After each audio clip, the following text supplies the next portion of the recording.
سلام دوستان، امروز اومدیم با یه ویدیو خفن در اسپورت سوار 2.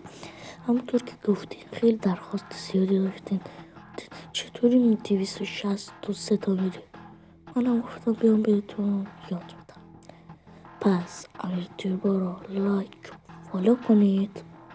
بریم.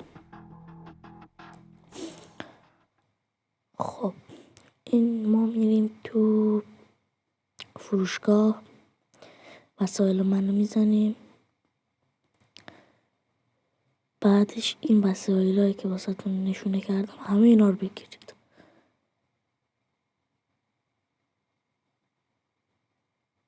بعد اینا رو تا آخر چی بکنید، بیارین تو این مپش تا آخر برین.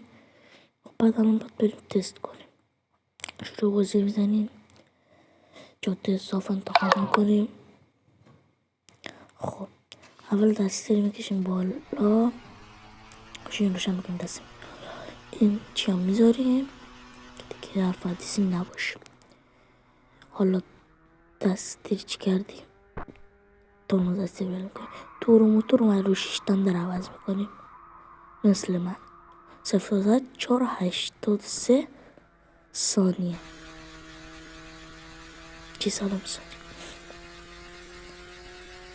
تور موتور اومد روی 6 در عوض کنیم. خیلی مهمه، یادتون باشه فراموش نکنید.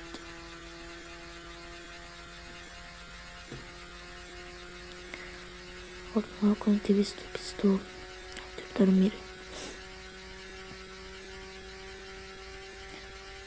گردمشی باشه.